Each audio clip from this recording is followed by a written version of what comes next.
Assalamualaikum warahmatullahi wabarakatuh.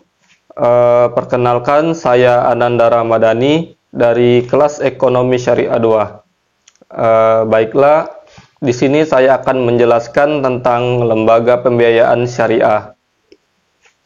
Pembiayaan sangat dibutuhkan oleh siapa saja, baik untuk kebutuhan konsumtif maupun produktif, mulai dari membeli kendaraan hingga mesin atau peralatan untuk kebutuhan bisnis. Dengan pembiayaan, masyarakat diberikan kemudahan dan kenyamanan dalam transaksi pembelian dengan skema cicilan. Namun, bagi yang memegang prinsip syariah dalam setiap transaksi keuangan, bisa saja menjadi khawatir terhadap operasional pembiayaan konvensional. Maka pembiayaan syariah dapat menjadi jawaban untuk memfasilitasi transaksi yang aman sesuai dengan prinsip syariah. Secara umum, perusahaan pembiayaan syariah atau PP Syariah adalah perusahaan pembiayaan yang dalam menjalankan kegiatan usahanya hanya menyalurkan pembiayaan atau pendanaan kepada masyarakat berdasarkan atau sesuai dengan prinsip akad syariah. Dalam struktur organisasi kepengurusan PP Syariah memiliki Dewan Pengawas Syariah atau DPS yang berfungsi untuk memastikan prinsip syariah telah dilaksanakan dengan benar dan baik.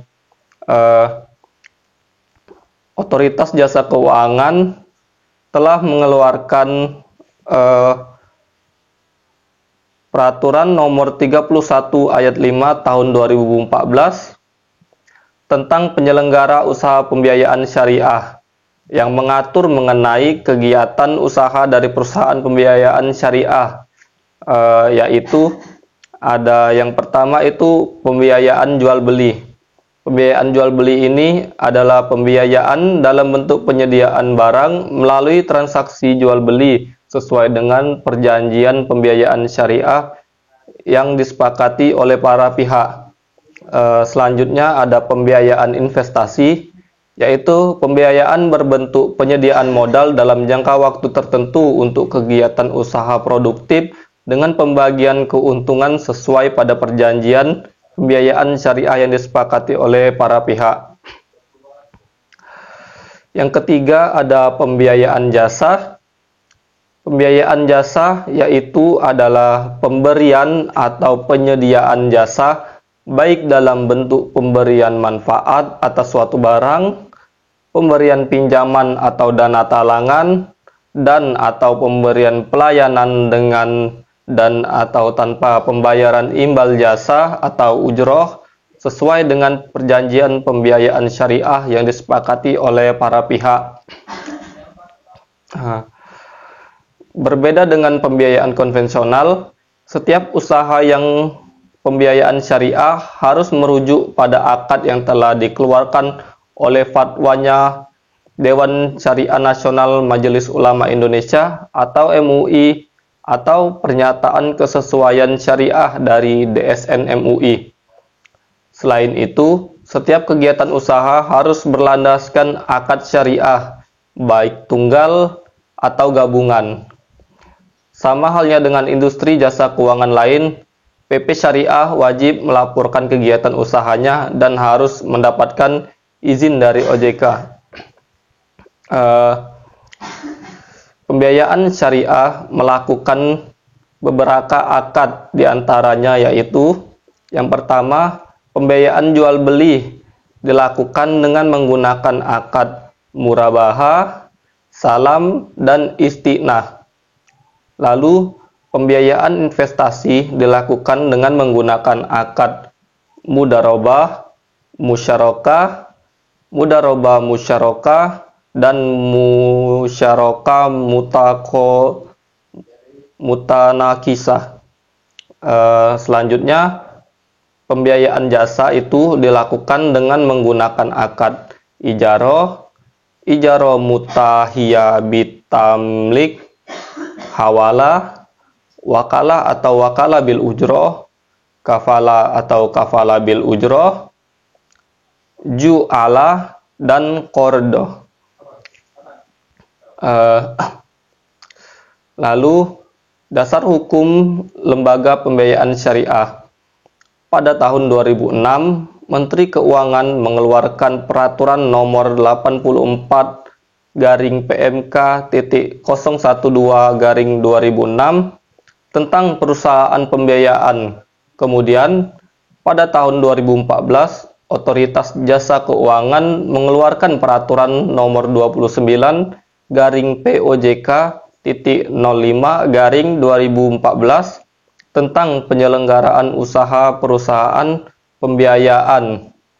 Tujuan dikeluarkannya POJK ini untuk mendukung perkembangan perusahaan pembiayaan yang dinamis dan mewujudkan perusahaan industri pembiayaan yang tangguh, kontributif, inklusif, serta berkontribusi untuk menjaga sistem keuangan yang stabil dan berkelanjutan. Terkait dengan perusahaan pembiayaan syariah, untuk memberikan kerangka hukum yang memadai dalam menjalankan aktivitasnya, pada tahun 2007, Ketua Badan Pengawas Pasar Modal atau BAPEPAM dan Lembaga Keuangan mengeluarkan dua peraturan, yaitu Peraturan Nomor Per/03/BL/2007 tentang kegiatan perusahaan pembiayaan berdasarkan prinsip syariah dan Peraturan Nomor Per/04/BL/2007 tentang akad-akad yang digunakan dalam kegiatan perusahaan pembiayaan berdasarkan prinsip syariah.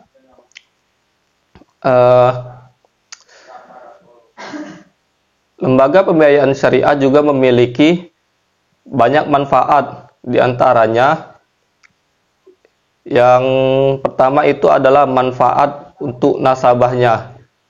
Nasabah dapat menentukan jangka waktu pengambilan sesuai kemampuan sendiri.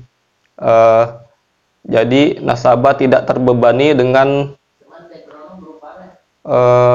tanggal jatuh tempo untuk membayar cicilannya.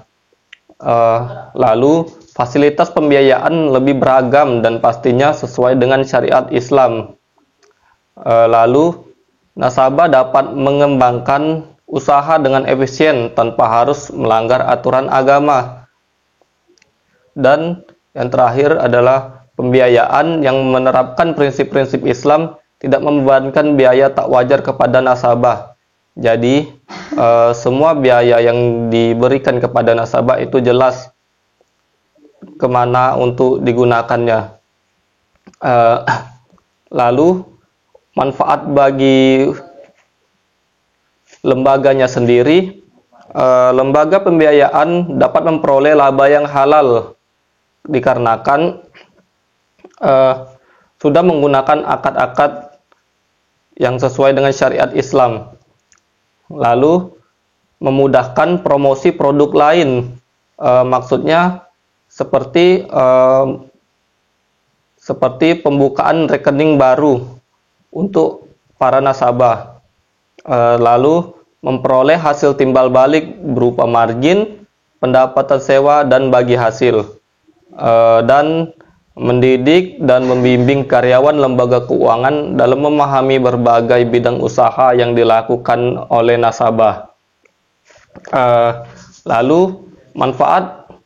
manfaatnya untuk pemerintah adalah yang pertama itu memperoleh pertumbuhan di sektor real karena pihak penguasa menerima penyaluran dana secara transparan. Selanjutnya, mendapatkan peningkatan hasil pajak negara sekaligus pendapatan masyarakat. Lalu,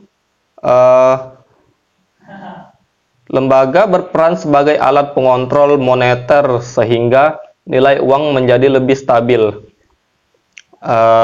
Selanjutnya adalah manfaat untuk masyarakat.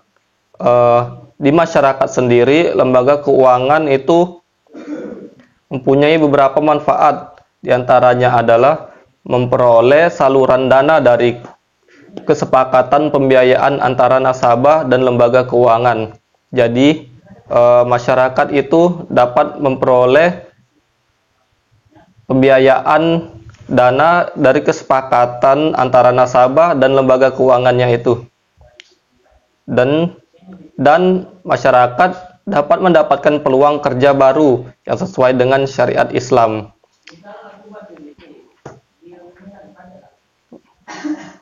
Lalu lembaga pembiayaan syariah sendiri itu berbeda dengan kredit yang ada di lembaga konvensional. Yang membedakan lembaga pembiayaan syariah dan juga konvensional itu adalah lembaga pembiayaan syariah sendiri itu adalah sifatnya jual beli. Jadi dia hanya memberikan barang dan si nasabah ini akan mencicil dengan jangka waktu yang sudah ditentukan oleh dirinya sendiri.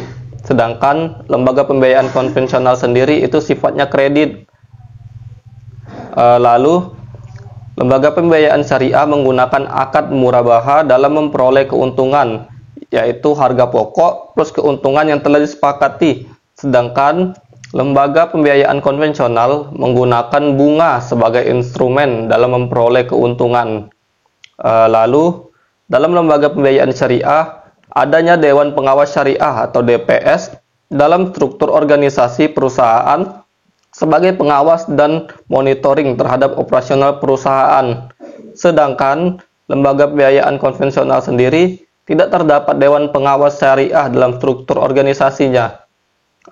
Lalu yang terakhir, di dalam lembaga pembiayaan syariah itu tidak ada yang meragukan keabsahan bagi hasil karena sudah sesuai dengan syariat Islam. Sedangkan di dalam lembaga pembiayaan konvensional itu eksistensi bunga itu diragukan kalau tidak dikecam oleh semua agama. Baik, selanjutnya berikut ini adalah contoh-contoh lembaga pembiayaan syariah di Indonesia. Ada PT Al-Ijaro Indonesia Finance, ada PT Citra Tirta Mulia, ada PT Amanah Finance, PT Syariah Multi Finance Astra, PT Trihamas Finance Syariah, PT Busan Auto Finance Syariah, PT Federal International Finance Syariah. Baik, mungkin sekian penjelasan dari saya. Jika ada salah kata saya mohon maaf, kepada Allah saya mohon ampun. Saya akhiri. Wassalamualaikum warahmatullahi wabarakatuh.